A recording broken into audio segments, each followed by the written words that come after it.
우리 하나님의 말씀은 창세기 3장 8절에서 15절 말씀까지 우리 한 절씩 교독에 내려갑니다. 창세기 3장 8절에서 15절까지 우리 한 절씩 교독에 내려갑니다. 제가 먼저 8절을 먼저 봉독하겠습니다. 그들이 그날 바람이 불 때 동산에 거니시는 여호와 하나님의 소리를 듣고 아담과 그의 아내가 여호와 하나님의 낯을 피하여 동산 나무 사이에 숨은지라. 여호와 하나님이 아담을 부르시며 그에게 이르시되 내가 어디 있느냐. 이르되 내가 동산에서 하나님의 소리를 듣고 내가 벗었으므로 두려워하여 숨었나이다. 이르시되 누가 너의 벗었음을 내게 알렸느냐. 내가 내게 먹지 말라 명한 그 나무 열매를 내가 먹었느냐. 아담이 이르되 하나님이 주셔야 나와 함께 있게 하신 여자 그가 그 나무 열매를 내게 주므로 내가 먹었나이다. 여호와 하나님이 여자에게 이르시되 내가 어찌하여 이렇게 하였느냐. 여자가 이르되 뱀이 나를 꾀므로 내가 먹었나이다.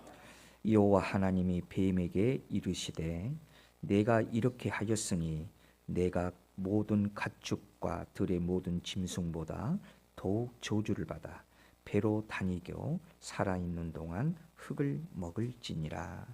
내가 너로 여자와 원수가 되게 하고 내 후손도 여자의 후손과 원수가 되게 하리니 여자의 후손은 내 머리를 상하게 할 것이요 너는 그의 발꿈치를 상하게 할 것이니라 하시고. 아멘. 우리 찬양대에 찬양 있겠습니다.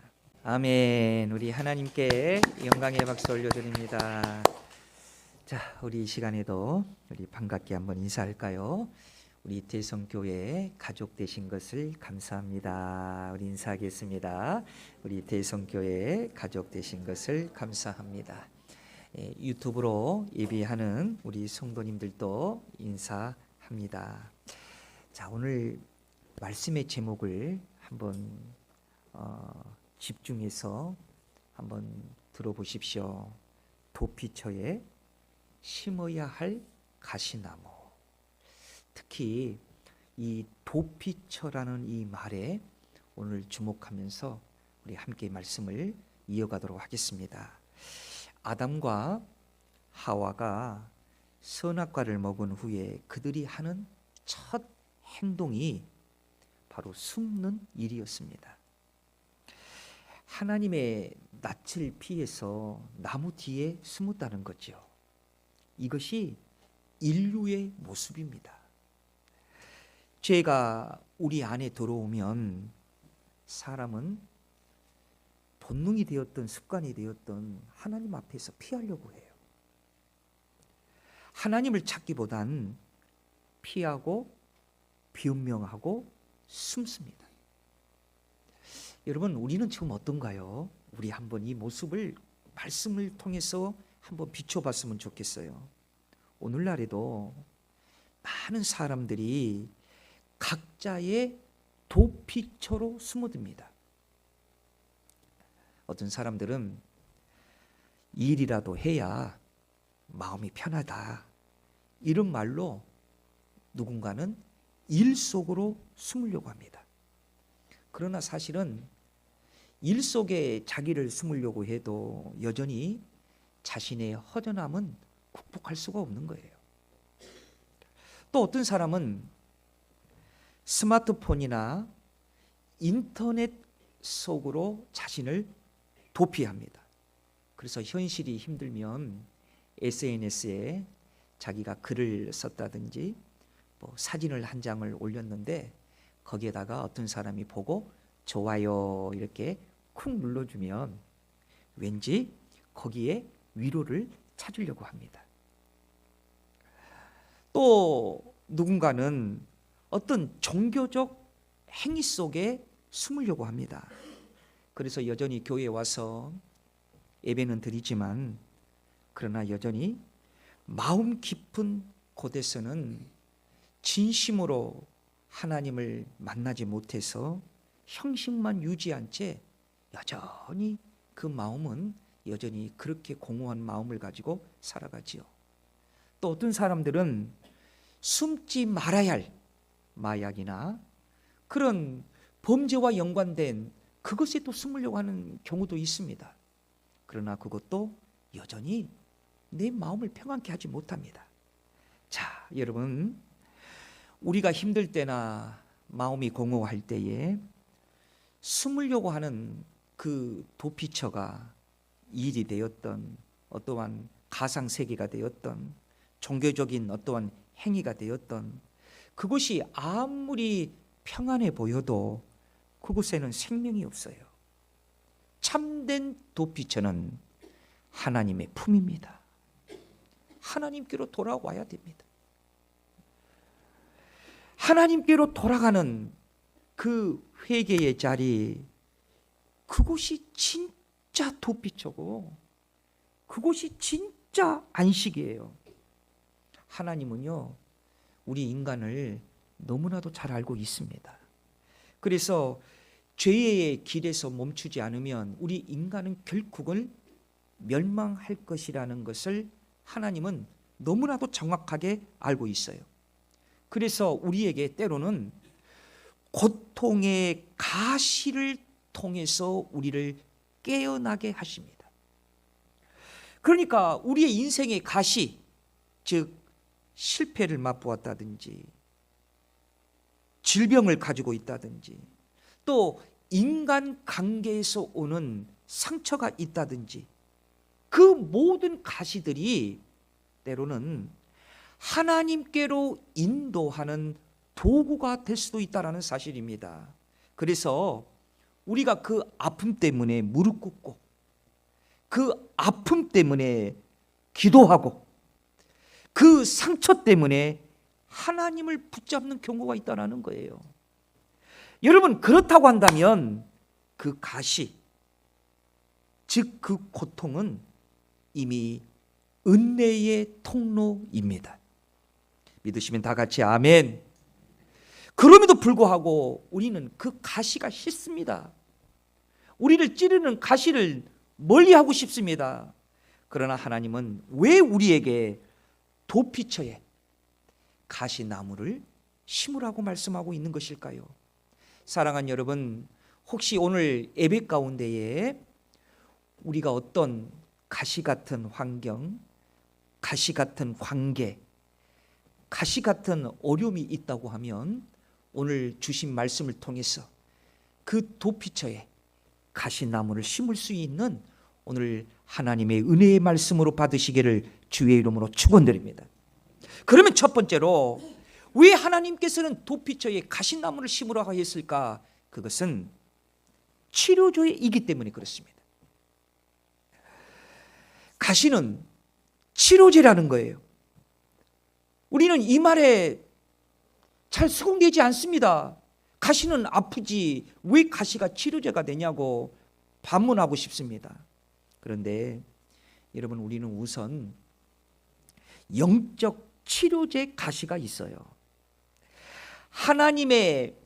하나님께서는 우리의 영을 치료하는 첫 건물을 우리 하나님께서 설계해 주셨는데 그것이 바로 광야 성막입니다. 출애굽기 25장 10절과 23절에 보면 이것에 대해서 잘 설명이 되어 있는데요. 먼저 우리 출애굽기 25장 10절을 우리 한번 스크린을 보고 함께 합독합니다. 그들은 조각목으로 궤를 짜되 길이는 2규빗 반, 너비는 1규빗 반, 높이는 1규빗 반이 되게 하고, 자, 두 번째로 출애굽기 25장 23절을 이어서 읽습니다. 시작. 너는 조각목으로 상을 만들되 길이는 2규빗, 너비는 1규빗, 높이는 1규빗 반이 되게 하고, 여기에 보니까 조각목으로 궤를 짜고 조각목으로 상을 만들라고 그랬어요. 그러니까 영을 치료하는 성막은 조각목으로 만들라고 하나님께서 명령하시는 것입니다. 그런데 이 조각나무가 뭐냐? 바로 가시나무예요. 그러니까 가시는 영을 치료하는 치료제로 사용되었다는 것입니다. 여러분, 육도 마찬가지입니다. 그래서 여러분, 우리는요, 이 시간을 통해서 이 말씀의 길을 열어야 돼요. 길을 쫑긋해서 이 말씀을 들어야 돼요. 그것은 가시가 붙어 있는 나무는 치료제로 사용되었다는 거예요. 제가 이런 말을 들어본 적이 있습니다. 오가피 나무에서요, 가시 오가피액이 인간에게 면역력을 향상시키는데 최고로 좋다라는 그러한 얘기를 들어본 적이 있어요. 어떤 효과가 있냐면 지방을 씻어내려서 병을 막아준대요. 뿐만 아니라 간에 쌓여 있는 독소를 씻어주고 몸속에 있는 그런 부정적인 독소를 다 씻어준다는 거예요. 그래서 이것이 피를 맑게 하니까 당뇨라든지 고혈압에 아주 좋다는 거예요. 그러니까 오가피 가시 나무가 바로 치료제로 바로 사용되었다는 거예요. 엉겅퀴도 여러분 가시 오가피와 같은 그런 효능이 있다라는 것입니다. 이처럼 하나님께서는요, 죄의 두려움으로 서로 숨어 있는 아담과 하와에게 찌르는 가시가 아닌 치료제를 주셨다는 거예요. 여러분, 창세기 3장 15절을 한번 보십시오. 뭐라고 얘기합니까? 내가 너로 여자와 원수가 되게 하고 내 후손도 여자의 후손과 원수가 되게 하리니 여자의 후손은 내 머리를 상하게 할 것이요 너는 그의 발꿈치를 상하게 할 것이라 하시고, 여러분, 이 말씀은요, 성경 전체에서 첫 복음의 스타트라고 얘기할 수가 있습니다. 즉 하나님께서요, 처음으로 구원의 약속에 주신 말씀으로 우리는 보고 있는 거예요. 죄는 인간을 영원히 죽이는 독이 되었지만은 하나님은 그 독을 해독할 치료제를 하나님께서 주셨다는 것입니다. 그 치료제가 누구입니까? 예수 그리스도. 오늘 성경에 보니까 여자의 후손으로 오셔서 사탄의 머리를 깨트려버리고 십자가에서 죽음을 이기신 구세주 예수 그리스도. 그래서 하나님은 심판 속에서도 구원을 말씀하셨어요. 바로 그날 에덴 동산의 땅에서 바로 복음이 시작이 된 것입니다.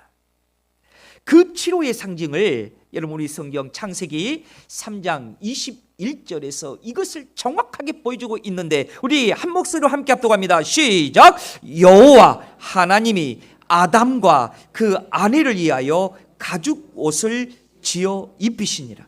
여러분, 이 구절은 단순히 온 이야기가 아니에요. 하나님께서 직접 옷을 입히셨다는 것은 누군가의 피 흘림이 있어야 된다는 말이에요. 즉 하나님께서는 한 생물을 희생시켜 그 가죽으로 옷을 입혀 주었어요. 그러니까 피의 희생을 통해서 우리 사람들의 인간의 가장 수치를 가려주신 것입니다. 이것이 바로 속죄의 그림자요 예수 그리스도의 십자가의 예표라고 우리는 얘기를 합니다. 성도 여러분, 그러니까 죄의 치료제는요 단순한 위로가 아니에요. 피가 있어야 생명이 있어서 치료가 되는 것입니다. 자, 오늘 히브리서 9장 22절의 말씀을 여러분 주목하시면서 우리 함께 합독합니다. 율법을 따라 그의 모든 물건이 피로써 정결하게 되나니 피 흘림이 없은즉 사함이 없느니라.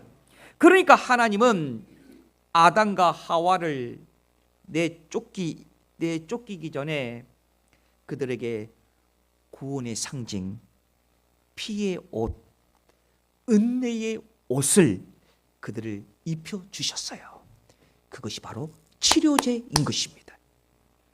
성도 여러분, 우리가 이 말씀을 아멘으로 받으시기를 주의 이름으로 축원드립니다. 예수님은 십자가에서 우리의 죄를 짊어지시고 피 흘려 주심으로 통하여 우리의 모든 수치를 하나님께서 덮어 주셨습니다. 예수님이 바로 이 가죽옷의 완성, 첫 복음의 성취, 하나님의 치료제인 거예요. 그래서 예수님께서 마태복음 11장 28절에서 우리에게 뭐라고 말씀하십니까? 수고하고 무거운 짐진 자들아 다 내게로 오라. 내가 너희를 쉬게 하리라. 오늘도 이 하나님의 치료를 경험하시기를 주님의 이름으로 축원드립니다.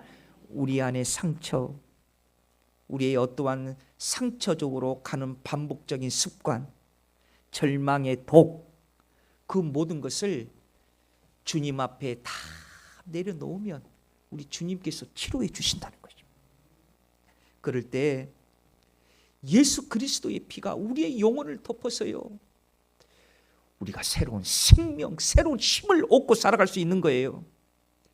그래서 예수님께서는, 오늘 하나님께서는 가시에 아파하는 인생들에게, 그리고 도피하는 인생들에게 예수님은 오늘도 우리에게 이렇게 말씀하십니다. 내가 너를 고쳐주리라. 내가 너의 죄를 사하리라. 그리고 새 옷을 입혀주리라.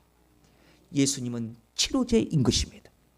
사랑하는 여러분, 오늘 예배드리는 이 예배를 통하여서 우리가 치료받지 못하고 가면 여러분, 우리가 또 한 주간 또 아파요. 또 힘들어요. 그러나 하나님께서는 주일이면 예배를 통해서 우리를 불러주십니다. 왜 불러주시느냐? 치료시키기 위해서 불러주시는 거예요. 회복시키기 위해서 불러주시는 거예요. 치료하고 회복시켜 주셔서 다시 세상으로 나가게 하십니다. 나가게 할 때는요, 쩔뚝거리는 모습이 아니에요. 건강한 모습으로 나가는 거예요. 그래서 오늘도 한 주간도 이리저리 지치고 힘드는 그 모든 것이 오늘도 예수 그리스도로 통하여 치료함 받아서 회복되어서 오늘 건강으로 바꿔주시는 예배가 되시기를 주의 이름으로 축원드립니다. 그래서 도피처에 가시나무를 심으라고 하는 거예요. 왜? 예수님은 치료제이기 때문에. 두 번째로는요, 이 예수님께서 도피처에 가시나무를 심으라고 하느냐, 그것은요 울타리이기 때문에 그렇습니다. 우리 한번 아멘하고 시작해 볼까요? 아멘. 이런 뭐라고요? 울타리입니다. 이스라엘 백성들에게 가시는요 무엇을 떠오르게 하느냐? 울타리를 떠오르게 한대요. 중동 지방은 울타리를 만들 때 뭘로 만드느냐? 가시가 떠덕떠덕 붙어 있는 그런 가시 울타리를 만든다고 합니다. 그래서 이 가시로 울타리를 만들면 누구도 이 가시 때문에 그 집에 침범하지 못한다는 거예요. 이처럼 가시나무는 보호입니다. 사람들은 가시나무 하면은 그냥 찌르는 그런 나무로만 우리가 공통적으로 우리가 생각을 하지만은, 그러나 중동 지방에 사는 사람들은 울타리 하면 뭐가 생각난다고요? 가시나무를 생각한다. 자, 그래서 우리 하나님께서요 모세에게 나타나실 때 어디에 나타났어요? 가시떨기나무에, 가시나무에 하나님께서 나타나셨어요. 그러면서 하나님이 가시나무에 나타나서 모세에게 말합니다. 내가 내 울타리가 되어주마. 여러분, 여기에 중요한 교훈이 있어요. 여러분, 가시나무를 건드리면 건드린 사람이 상처를 받습니다. 그래서 아무도 가시나무를 자르려고 하지 않아요. 왜? 가시나무를 자르려고 하면 그 사람이 손에 상처를 받기 때문에 그래요. 그래서 가시나무에서 모세를 만나 주신 하나님은 모세를 건드리는 사람은 오히려 피해를 입게 했습니다. 왜냐? 모세는 가시 같은 존재이기 때문에 그랬습니다. 모세는 가시나무를 심었어요. 그래서 건드릴 수 없는 울타리를 하나님께서 만들어 주셨어요. 그래서 감히 가시나무인 모세를 사람들이 건들지 못한 거예요. 그래서 여러분, 이러한 가시 울타리의 믿음을 가진 이스라엘 백성들은 자기들을 스스로 우리는 요나 백성이다 이렇게 말하고 있어요.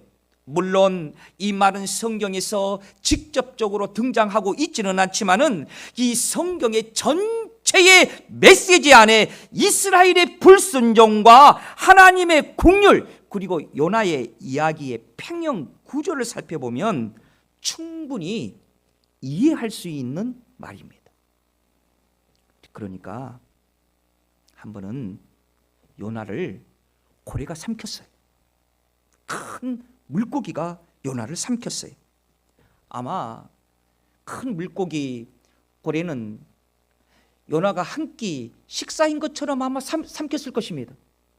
그런데 고래는요, 큰 물고기는요, 요나를 삼키고요, 한 끼 식사가 아니라 3일 동안 배앓이 하다가 결국은 요나를 토해냈습니다. 여러분, 마찬가지입니다. 이스라엘을 애굽이 몇 년 동안 점령했습니까? 먹었습니까? 400년 동안 삼켰습니다. 그러나 이스라엘을 소화시키지 못하고 결국은 토해냈습니다. 10가지 재앙으로 만신창이가 되어서 왕이 죽고요, 군사도 죽고요, 장자도 죽고요. 그래서 결국은 이스라엘 백성들을 토해냈습니다. 여러분, 바벨론이 이스라엘을 70년 동안 삼키고 있었어요. 그러나 여러분, 어찌 됐습니까? 결국은 그들도 토해냈습니다. 뿐만 아닙니다. 블레셋과 아스루가 이스라엘을 또 삼킨 적이 있었어요. 그러나 여러분, 그 이스라엘을 소화시켰습니까? 아닙니다. 결국은 그들은 이스라엘을 토해냈습니다. 그리고 그들은 어떻게 됐습니까? 망했습니다. 하나님께서 가시 울타리가 되어 주신다는 것은 이러한 의미가 있는 것입니다. 모세나 이스라엘 백성들은 가시나무 같아서 누가 건드리면 자기만 손해를 입는다는 거예요. 사랑하는 여러분, 우리는 이 말씀에 든든하지 않습니까? 우리 모두도 영적인 이스라엘 백성인 것입니다. 그러므로 여러분, 우리는 하나님의 자녀인 것입니다. 그래서 누가 하나님이 함께 하시는 하나님의 자녀 가시 울타리를 건들면 그들이 역시 손해본다는 거예요.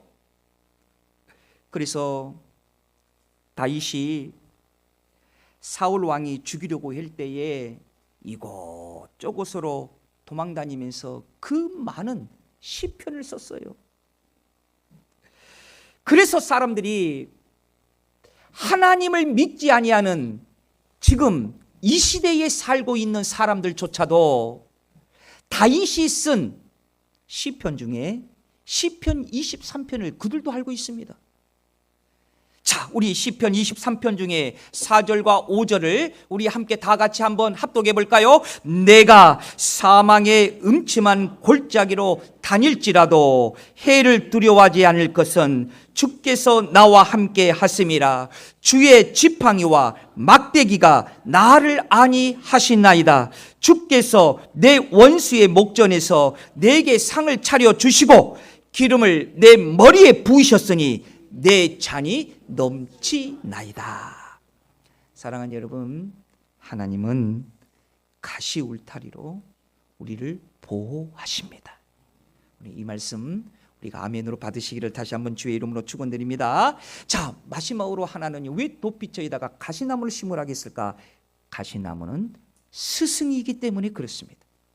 가시나무는 스승이다라는 말은 무슨 말일까요? 그것은 가시는 우리에게 귀한 진리를 가르쳐 주는 스승입니다. 바울은 가시 같은 병을 고쳐달라고 하나님께 3번이나 기도했어요. 그런데 하나님의 응답은 바울을 안 고쳐주는 거예요. 여러분, 이유가 분명했습니다. 왜 하나님은 바울의 병을 안 고쳐줬을까? 바울은요, 하나님으로부터 받은 은혜가 너무 큰 거예요. 그 많은 은혜를 유지하려고 하면 어떻게 해야 되느냐? 기도해야 됩니다. 우리 다 같이 한번 아멘 할까요? 하나님이 주신 사랑, 은혜를 유지하려면 기도해야 됩니다. 그래서 하나님께서요, 바울의 병을 안 고쳐주는 거예요. 기도해야 되니까. 그래서 바울이 이러한 사실을 깨닫고 고린도 후서 12장 9절에서 바울이 이렇게 얘기하는 거예요. 우리 함께 합독합니다. 나에게 이르시기를 내 은혜가 내게 족하도다. 이는 내 능력이 약한 데서 온전하여 짐이라 하신지라. 그러므로 도리어 크게 기뻐함으로 나의 여러 약한 것들에 대하여 자랑하리니 이는 그리스도의 능력이 내게 머물게 하려 함이라. 바울은요, 기도 많이 해야 그리스도의 능력으로 내게 머물게 하려 함이라. 이렇게 분명히 얘기하고 있다는 것입니다. 사랑하는 성도 여러분, 그렇습니다. 내게 있는 문제가 있거든, 내게 있는 아픔이 있거든, 나를 기도하게 하는 기도 스승이 있다는 것입니다. 그것만 생각하면 여러분, 기도하지 않을 수 없어요. 그래서 기도하게 되고, 기도하면 하나님이 함께 하여 주신다는 것을 우리는 믿는 것입니다. 그래서 가시가 있을 때 그때가 바로 강할 때고, 이때가 바로 성숙할 때로 나를 이끄십시오. 가시가 있다고 하면 주저앉지 마시고, 더 뒤로 물러나지 마시고, 기도는 나의 스승이고, 예배 생활은 나의 스승이고, 교회 생활은 나의 스승이다라는 거예요. 가시는 이처럼 값진 진리를 가르쳐 주는 스승이라는 것입니다. 그래서 성경을 우리는 뭐라고 하냐면 도망가는 복음이다, 이렇게 얘기를 합니다. 그러니까 하나님께로요 잘 도망가는 사람이 여러분 잘 사는 사람이고, 하나님께로 잘 도망가는 사람이 지혜로운 사람입니다. 도망가는 사람에게는요 뭐가 있어야 될까요? 피난처가 있어야 됩니다. 피난처가 없이 도망가면요, 여러분 그건 도망이 아니라 고통이에요. 그러나 피난처가 있는 도망은요, 여러분 그건 좋은 도망이에요. 그래서 성경은 처음부터 끝까지 피난처 신학, 즉 도망 신학을 보여주고 있는 거예요. 하나님께 잘 도망가는 곳이 여러분들의 피난처입니다. 여러분, 이것이 바로 도피처에 심어야 할 가시나무다, 이런 것입니다. 자, 말씀의 결론을 한번 낼까요? 자, 우리에게는 어떤 가시가 있습니까? 병의 가시가 있고, 또 물질의 가시가 있고, 또 어떤 가시가 있나요? 또 사람의 가시가 있고, 또 어떤 가시가 있나요? 환경의 가시도 있습니다. 그러나 여러분, 그게 가시인가요? 그것이 가시로 생각하고 있나요? 따라서 합니다. 치료제입니다. 울타리입니다. 스승입니다. 여러분, 하나님이 주신 복음이 바로 이것인 것입니다. 하나님의 복음은 이전 것은 지나갔으니 보라, 새 것이 왔다고 말씀하고 있는 것입니다. 사랑하는 여러분, 이 승리의 복음, 하나님을 나의 도피처, 피난처로 삼는 복음, 이 복음 안에서 항상 자유함을 얻는 우리 대성교회 가족들이 되시기를 다시 한번 주의 이름으로 축원드립니다. 기도하겠습니다. 은혜로우신 아버지 하나님, 오늘 주신 말씀을 통하여 하나님이 나의 도피처여 그곳에 가시나무를 심기를 원하오니 그 가시나무가 주여 치료제에 있음을 믿습니다. 울타리임을 믿습니다. 스승임을 믿습니다. 우리가 주 안에서 항상 믿음으로 승리하는 자가 되게 하여 주옵소서. 거룩하신 예수님 이름으로 기도드리옵나이다. 아멘. 찬송가 425장 찬송합니다.